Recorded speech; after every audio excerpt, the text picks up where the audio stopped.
성경 말씀은 요한복음 4장 43절로 54절까지 보시겠습니다. 이틀이 지나며 예수께서 그 길을 떠나 갈릴리로 갔으며 친히 정언하시기를 선지자가 고향에서 높임을 받지 못한다 하시고 47절 그가 예수께서 유대로부터 갈릴리로 오셨다는 것을 듣고 가서 청하되 내려오셔서 내 아들의 병을 고쳐주소서 하니 그가 거의 죽게 되었음이라. 50절 예수께서 이르시되 가라 네 아들이 살아있다 하시니 그 사람이 예수께서 하신 말씀을 믿고 가더니 53절 그의 아버지가 예수께서 내 아들이 살아있다 말씀하신 그때인 줄 알고 자기와 그 온 집안이 다 믿으니라. 이것은 예수께서 유대에서 갈릴리로 오신 후에 행하신 두 번째 표적이니라. 아멘.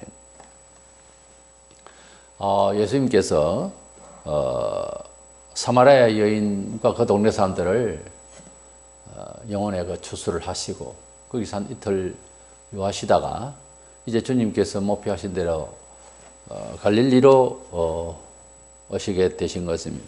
이곳은 전에 물로서 포도주를 만든 가나 혼인 잔치집에서 있었던 기적이 있었습니다.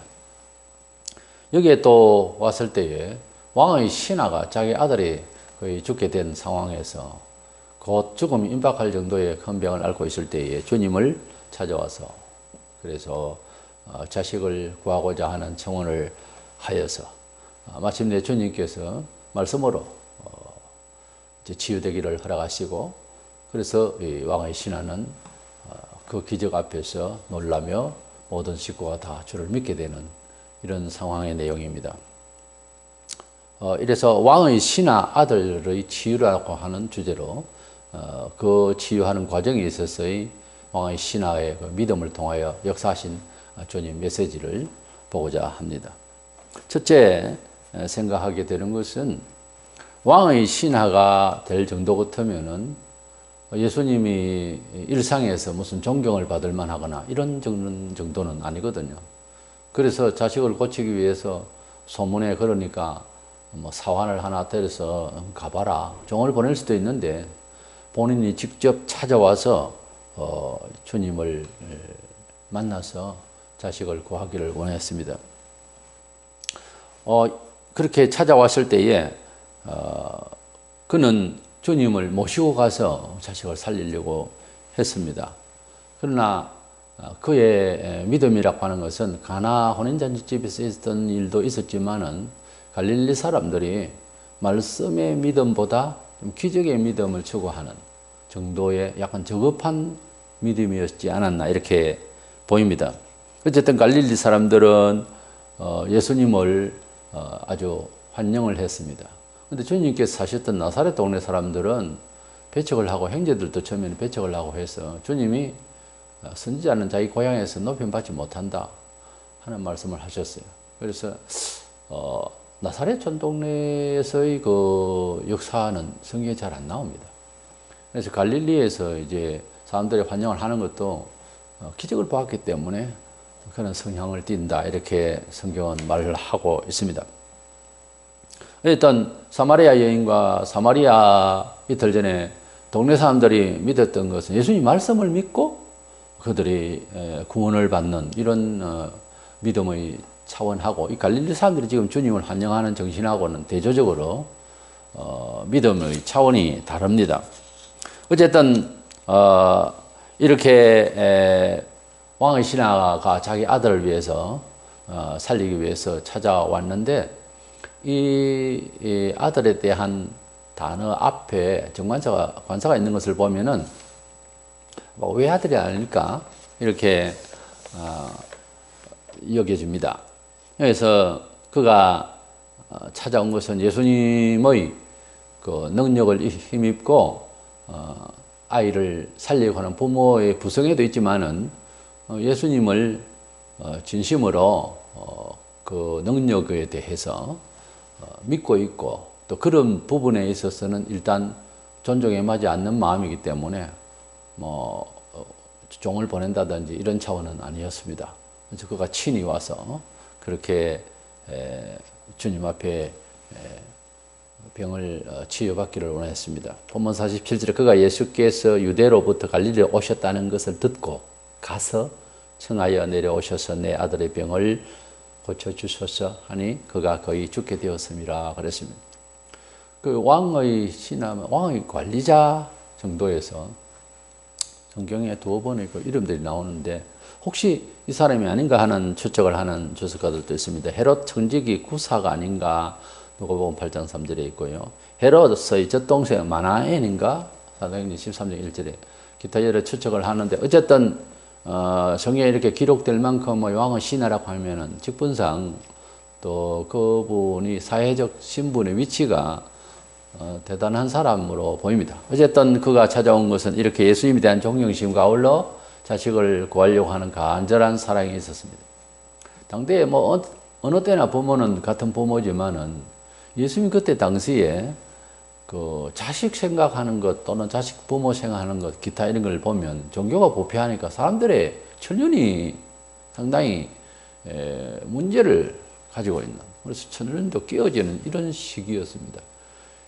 죄악이 관영하고 또 사회가 불의로 가득하면요 이 천륜도 깨어집니다. 원래 자식이 부모를 생각하는 거나 부모가 또 자식을 생각하는 거나 아주 이것은 부패하게 되는 거예요. 정상이 안 되는 거예요.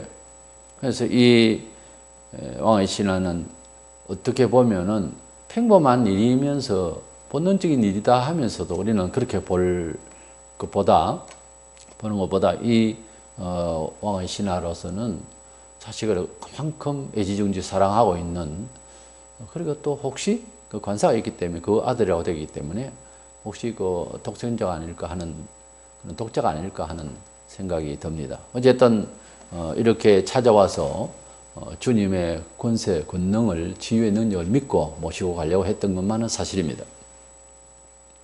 이래서 주님을 친히 와서 주님께 간구하게 됐다고 하는 여기에서 그의 겸손과 그의 간절함과 또 그의 예수님에 대한 존중심 이런 것들을 찾아볼 수가 있습니다. 그러나 지금까지의 그의 행위의 이성까지는 그렇게 썩 대단한 믿음은 아니라고 보여집니다. 이 믿음은 조금 저급한 갈릴리 사람들 자체가 그런 기적을 보고 믿는 그런 스타일의 믿음의 수준이다 이렇게 보여집니다. 앞서 사마리아 여인과 그 동네 사람들은 말씀을 믿고 구원을 받았거든요. 분명히 그 차원이 다르네요. 그래서 두 번째 또 생각하게 되는 것은 주님께서 그렇게 모시고 가려고 하는 이런 왕의 신하의 말 앞에 그의 그 믿음의 연약성이라든지 이런 것들을 이제 권면하면서 결국은 주님이 치유되었다고 가라고 이렇게 말씀을 하시게 되는데, 본문 48절에 예수께서 이르실 때 너희는 표적과 기사를 보지 못하면 도무지 믿지 아니하리라. 이것은 왕의 신하에 대한 믿음의 정도를 오해하시거나 아니잖아요. 사람 마음을 오해하실 예수는 아니잖아요. 그러니까 여기는 가나 혼인잔치집의 그 상황이라든지 이런저런 소문을 통해서 기적을 봐야 믿는 정도의 수준밖에 안 되는 거예요, 사실은. 49절에 신하가 이르되 주여 그렇습니다마는 그러나 아들 살려주세요. 이래야 말 안 나오고, 그렇게 말해도 그 부드러운 권면이죠. 약간의 책망이기도 하고, 그 말씀 앞에서 이어서 한다는 말은 내 아이가 죽기 전에 내려오소서, 이 급한 겁니다. 자식 살리려고 하는 마음은 좋은데 믿음이 지금 현재 그렇게 능력 있는 주님을 믿고 말씀을 하시면은 이제 그대로 될 줄로 믿습니다 했던 마태복음 8장의 백부장 기억하시죠? 이 사람과 같은 믿음이, 백부장은 집에 내가 가겠다고 하니까 안 됩니다. 집에까지 오실 것도 없고 말씀을 여기에서 나사라 하면 그대로 나아주라고 가겠습니다 고 했던 마태복음 8장의 백부장의 믿음하고 이 왕의 신하의 믿음하고는 많은 차이가 있습니다. 이 왕의 신하가 믿는 믿음은 예수님께서 그 가셔야 꼭 치유할 수 있다는 거죠. 시각적이고 공간적인 시간적인 이런 제한 속에서 마치 기술을 부리는 어떤 사람으로 본 거예요. 일반 사람인데 대단한 능력을 가졌을 거다 이런 정도죠. 그러나 마태복음 8장의 백부장은 뭐 전능하신 분으로, 전지하신 분으로, 시간과 공간을 초월하신 분으로 확실히 믿었던 사람. 그러니까 예수님께서 이 사람을 천지 돌아다니는데 이만한 믿음을 본 사람이 없다 그렇게 말씀하시고 칭찬하신 부분이 나오거든요. 그걸 보면 신구약 성경을 믿고 있는 기독교인으로서 믿음을 가질 때에 전능하신 하나님, 시공간을 초월하시는 말씀의 권위를, 하나님의 말씀의 권위를, 신실한 말씀을 믿어야 되는 거예요. 말씀에서 내 감정이 어떻든 나의 경험이 어떻든 이해력이 어떻든 성경 한 줄 한 줄 읽어갈 때에 이 말씀이 바로 내게 지금 직접 계시하신 말씀으로, 보장하는 말씀으로 믿어버려야 되는 거예요. 기독교는 믿음의 종교예요. 그거 다 연구하려고 다 실패했습니다.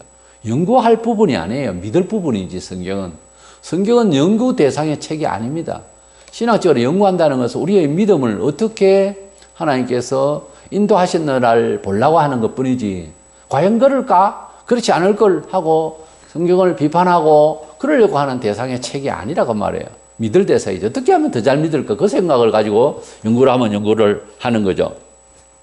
이래서 이 신하는 내 아이가 죽기 전에 빨리 내려가서 우리 아이를 좀 살려주세요. 공간적인 것이 주님 앞에서 아무 상관이 없는데 이렇게밖에 안 되는 거죠. 주님께서 48절에 말씀하신 표적과 기사를 보지 않으면 믿을 수도 없는 그런 믿음이라고 하는 저급한 믿음의 평가가 바로 나오잖아요. 이 사람은 마태복음 8장의 백부장하고 이렇게 차이가 나버리는 겁니다. 근데 50절에서 예수께서 이르시되 가라, 네 아들이 살아있다 하시니 그 사람이 예수께서 하신 말씀을 믿고 가더니, 자, 예수님을 끝까지 모시고 가려고 했습니다. 너 믿음이 이적주의네. 뭐 어떻게 보면 부드럽지만은 권면이자 책망이기도 한데, 그래도 그가 주님이 낫게 해주심을 믿기는 해요. 그것을 보시고 주님께서 이제 이어서 뭐 더 이상 얘기 안 되니까 그럼 가라, 내 말 믿고 가라 그랬습니다. 그런데 묘하게도 이 사람은 그 말씀을 믿고 내려갔어요. 어떤 마음으로 내려갔을까? 참 모시고 가야 나을 건데 왜 그냥 가라 하실까? 이렇게 의심을 해서 무슨 말을 또 이어졌을 거예요. 그것도 분노를 해가지고 가라! 이렇게 된 것은 아니거든요. 그래서 삐쳐서 뭐 간 것도 아니고, 그저 주님께서 네 아들이 살아있다! 살아있다는 이 내용은 자세히 보면 원문상도 그렇고 우리가 본문의 흐름을 보면 살았다 그 말이에요. 그래서 이 왕의 신하는 그 말씀을 믿고 가더니 그랬어요. 그걸 보면은 조금 늦어졌지만은 주님의 그 권위의 말씀을 믿은 거죠. 이 왕의 신하가 예수님을 앞에 두고 눈은 다른 데 돌리면서 우리 집에 좀 가시죠. 이래 된 건 아니잖아요. 눈을 땡그랗게 뜨고 예수님을 똑똑하게 보면서 주님, 속히 가서 우리 아들 살려주세요 하고 아주 자식 살리려고 간절한 눈빛으로 주님과 마주쳤을 때 주님이 가라, 살았다. 살았으니까 가라. 이렇게 했을 때 그가 주님을 바라보고 말씀하신 주님의 눈빛을 보며 서로 마주 볼 때에 믿음이 생긴 거예요. 가라. 그래서 말씀을 믿고 내려갔던 거예요. 그래서 내려가다가 거기 자기 수하에 있는 또 종들이 마중을 이렇게 나오는데 아들이 살았다는 거예요. 죽을 병에서 살았다는 거예요. 그래서 언제 살았느냐 이렇게 계산을 해보니까 주님이 아까 살아서 가라 하신 그 시각하고 딱 맞는 거예요. 한 오후 1시 정도, 7시 가니까 오후 1시 정도 되는 거예요. 그래서 나은 것을 알고 53절에 그의 아버지가 예수께서 네 아들이 살아있다 말씀하신 그때인 줄 알고 자기와 그 온 집안이 다 믿으니라. 그래서 자식이 살아나는 것이 이렇게 귀중하지만 더 중요한 것은 온 집안이 정확하게 예수님께서 가라, 살았다, 자식 살았으니까 가라 하는 말씀을 믿고 맞겠지 하고 이제 그는 간절한 마음으로 모시고 가려고 하는 것은 안 되니까 말씀을 믿고 갔다는 거죠. 믿을 거는 이제 그거밖에 없잖아요. 간절한 마음으로 갔는데 사실상 자기 믿음하고 어떻게 보면 관련도 없이 말씀하실 때 벌써 그건 나왔다는 거예요. 아직까지 자기는 말씀을 믿고 갔지만은 확인은 안 된 상태잖아요. 우리의 믿음이라고 하는 것이 일상생활에서도 그렇습니다. 주님 앞에 기도하고 주님의 뜻대로 선택하고 주님의 뜻을 따라서 권면을 받고 행동을 하는데 금방 하늘에서 툭 떨어지는 무슨 역사가 아니고 그 말씀을 믿고 가는 데 있잖아요. 그 말씀에 대한 보상을 저 멀리서 주님은 벌써 역사하시고 시간과 공간에서 우리를 하여금 만나게 하시는 장면이 연출됩니다. 본래 아브라함이 이삭을 잡으려고 할 때에 숯불에 뿔이 걸려서 거기에 양이 있었어요. 그래서 그 산 짐승도 뿔이 하필 그 시간에 딱 그 풀에 걸려가지고서 꼼짝 못하고 했을 때 그놈을 가져와서 아들 대신 제물을 드리게 되는 장면이 연출되는데, 원래 아브라함이 아들 이삭을 이제 제물로 드리려고 하는 명령 따라서 저 밑에서부터 이렇게 올라올 때에 짐승 한 마리가 왔다 갔다 하다 거기에 뿔이 걸려서 못 움직이게 하시는 하나님의 작업은 따로 있었다는 거죠. 우리가 믿음으로 진행을 하는 데 있어서 어떤 선택, 아주 고독하고 너무 힘들고 하지만 믿음으로, 오직 믿음으로 정말 이렇게 선택을 하고 나아갈 때는 굉장히 외로워집니다. 왜냐하면 이런 일이 주변에서 이런 생활을 안 하는 일들이 많잖아요. 그런 생활을 이제 내가 선택을 하고 믿음으로 살려고 할 때는 하나님께서 축복하실 이런 시나리오를 정하는 거예요. 딱 믿음을 하나님 앞에 드리게 되고 시작을 딱 하면 거기에 상응하는 은총을 준비를 해요. 준비를 하는데 자기는 자기대로 모르고 그렇게 준비가 되어지는, 준비를 하고 있는 사람이나 물질이나 자연 환경이 자기들은 몰라요. 왜 그러는지. 그래서 모든 것이 합력하여 선을 이루어 가시는 과정인데, 하나님께서 한 사람에게 복 주시려고 비도 태양도 설 수도 있고 물도 가다가 설 수 있고 뭐 자연도 정리를 해서 이 사람을 위해서 응답을 하셔서 하나님의 신실하심을 보여주는 준비를 하신다는 거예요. 여호와의 일에 하나님께서는 준비하시는데 믿음으로 진행하는 자를 위한 역사를 꾸며가고 있다고요. 우리가 보기에는 뭐 좋은 일이 있거나 또는 산이 무너지거나 이런 일들을 자연현상으로 보지만 절대 그렇지 않습니다. 하나님은 어떤 사람을 위하여, 어떤 일을 위하여 꾸며가요. 그러니까 우리가 하나님의 뜻대로 살아가는 과정에 있어서 앞이 막막하다. 앞이 막막하죠. 수준이, 우리의 뇌가, 우리의 영안이 연약하기 때문에, 우리의 경험이 부실하기 때문에 앞날을 못 봐요. 어느 정도는 짐작하려는지 몰라도 잘 모릅니다. 그러나 우리가 주의 뜻대로 가는 데 있어서 하나님이 선의로 은총으로 주실 것이라는 약속만 있거든요. 성경에 구체적인 건 없잖아요. 근데 그것을 준비하신다는 것을 내가 믿을 때 준비가 되고 있다는 거죠. 그것을 믿어야 됩니다. 이 백부장이 가면서 그것을 믿은 거죠. 주님이 하실 수 있다 말씀하시지 않느냐. 그러나 현장은 아직 보지 못했잖아요. 은총을 받기 전까지는 은총을 주시마를 믿는 것 뿐이에요, 우리가. 그러나 현장에 딱 가서 보니까는 확인이 됐잖아요. 그래서 모든 식구가 애 사랑이 중요한 게 아니고 주를 믿는 믿음의 가족이 되어버린 거예요. 놀라운 일이죠. 이런 기적을 통해서 온 가족이 예수를 믿으면 얼마나 좋겠어요. 그런데 성경에 웃기는 게 죽은 사람 살려놔도 안 믿는 사람 안 믿어요. 병을 고쳐놔도 안 믿는 사람 안 믿어요. 희한합니다. 기독교 2000년 역사 동안도 마찬가지입니다. 죽나 사냐 하는 이런 기로에서 사람 살려놨더니 사람을 배신하는 건 괜찮아요. 인간이 뭐라고요? 배신당하죠. 뭐 그까짓 거. 그러나 하나님을 무시해버리면은 이건 두 번 십자가 예수를 죽이는 것과 같아서 버림을 받습니다. 약간 잘못하면은. 그래서 성경에 그런 예민한 말씀이 있어요. 한번 비침을 얻고 성령의 은사도 맛본 놈이 하나님을 두 번 배신하게 될 때, 그때는 하나님께서 영혼은 구원하는지 모르지만 버려봅니다. 버려버리면 사탄에게 내어준 바, 즉 세속적으로, 즉 믿음 밖의 사람들처럼 살게 해버린다. 안 된다는 거예요, 그 사람은. 그런 경우가 발생합니다. 한도를 넘은 죄를 짓고 하나님의 은총을 무시하고 이렇게 해버리면 곤란해요. 우리가 요한복음 2장에 가나 혼인잔치집에서 물로 포도주로 만드실 때는 만물을 마음대로 만드시고 역사하시는, 물로 포도주가 된다. 이것은 질적 변화지 않습니까? 떡 5개 물고기 2마리로 5,000명을 먹어서 이거는 수리적인 변화예요. 그러나 이것은 양적인 변화와 그리고 질적인 변화, 이 모든 것은 창조주의시기 때문에 하실 수 있는 거죠.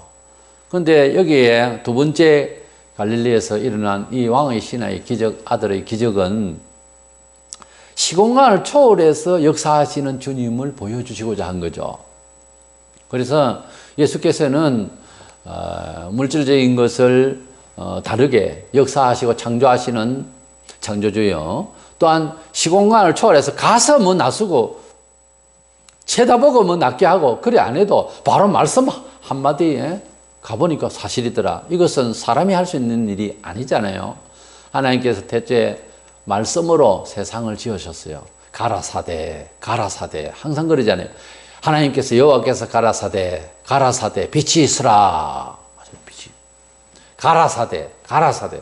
말씀하시는 하나님의 말씀, 그 가라사대의 말씀의 흔적들을 기록한 것이 성경인데 또 일어날 일들에 대한 예언과 약속들의 말씀인데 성경 말씀을 예사롭게 생각해서는 안 됩니다. 그 어떠한 인격 범위가 있는 사람의 말, 그 어떠한 기술적인 상담학, 그건 감당도 못합니다. 하나님께서 주신 생명의 도의 말씀, 우리를 건지시는 말씀, 역사하시는 말씀, 기적의 말씀, 우리 하나님의 전능하신 말씀, 하나님의 신구약 성경 말씀은 지금도 신실하여서 하나님의 말씀대로 믿고 사는 자에게 역사하시는 줄로 믿으시기를 바랍니다. 이 왕의 신하는 그 말씀을 믿고 갔더니 기적이 일어났습니다. 그런 예수님이 오셔야 되는 줄 알고 우리 아이가 죽어갑니다. 죽어버리면 어떡하죠? 시간 우리는 어제 오늘과 내일의 이래 역사 속에 삽니다. 과거는 과거고 물러갔다 이러지만 예수님은 시간하고는 관계도 없다는 거예요. 예? 나사로가 죽었을 때도 뭐 다 죽어간다 그러면 빨리 가셔야 되는데 뭐 완전 죽어버리고 난 뒤에도 가도 살릴 수 있으니까 시간하고는 관계가 없는 거예요. 하나님은 시간에 관계 없습니다. 하나님은 공간적인 것도 관계 없어요. 그저 여기서 나아라 그러면 낫는 거예요. 일반 사람이 할 수 있는 일이 아닙니다.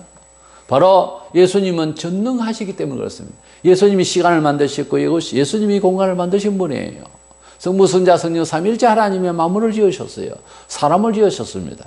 때문에 예수님은 우리 역사에 우리 수준에 맞춰서 그냥 하나님의 아들이다. 이렇지. 그분은 성자 뒤에 붙여야 될 하나님이세요. 그분은 육신을 입은 전지전능하신 하나님의 아들이십니다. 그렇기 때문에 앞으로 우리가 예수님을 부를 때에 어떻게 부릅니까? 지상에 나타난 인물사적인 예수님입니까? 아닙니다. 만왕의 왕이세요. 우리의 영원한 그리스도예요. 영원한 제사장이시고 영원한 우리의 성자 하나님이세요. 그 예수님을 재림하셔서 우리를 만났을 적에는 우리가 지금 예수하고 찬송하고 노래하고 가사에 적고 가볍게 부르는 이거하고 다릅니다. 예수님에 대한 칭호가 다르다니까요. 느낌이. 그분은 그냥 볼 수 있는 세상의 어떤 교주에서 위대한 분 이런 차원이 아니라니까요. 세계를 심판하시는 왕중의 왕으로 오십니다. 그분은 왕, 그분은 교주 이런 식으로 부를 수 있는 차원이 아니에요. 그래서 우리 예수님을 보고 신령하고 아주 뭐 산순교적 신앙자고 이랬는데 요한도 그 자리에서 쓰러져 버렸어요. 재림하실 예수님의 모습을 딱 보자마자 그 자리에서 쓰러졌어요. 사도 요한이 그 회개가 부족해서 뭐 죄가 있어서 그런 것도 아니고요. 부활하고 난 뒤 같은 문제가 다른데 부활하고 난 뒤는 같이 볼 수 있어요. 왜? 성적을 같이 합니다. 그때는 예수님의 몸과 우리 몸이 영광의 차이일 뿐이지. 근데 질이 다르단 말이에요. 미국 사람하고 유럽 사람하고 한국 사람, 동양 사람하고 같다라면 완전히 얼굴 형이 다르잖아요. 그렇지만 같은 사람이잖아요. 되죠? 그러나 예수님이 부활하신 몸은 부활하지 않는 우리 몸으로서 이렇게 어떻게 견줄 수 있는 차원은 아니에요. 같이 부활하면 얼굴은 달라도 이제 되는 거죠. 영광이 좀 다르다 보이지. 영광은 완전 차이가 나지만 그러나 부활의 몸으로서 서로 소통되는 몸이란 말이에요. 그때는 부활의 몸을 우리도 그와 같을 거라고 했기 때문에. 그래서 우리 예수님께서 재림하실 때에는 시공간을 초월하고 또 물리적인 것, 질적인 것, 모든 것들, 양적인 것들을 역사하시던 지상의 그 분이 누군지를 그때서 이제 제대로 아는 거죠. 그 분에 대해 재림하실 전능하신 사실은 전지전능하신 그 성자 예수 그리스도를 지금 여기에서 그렇게 믿어야 된다. 지금 여기에서 그렇게 존중하며 살아야 되는 거예요. 지금 여기에서 인생 살면서 그렇게 존귀하게 여기는 신자가 되어야 된다고요. 예사로 생각할 분이 아니라 이 말이죠.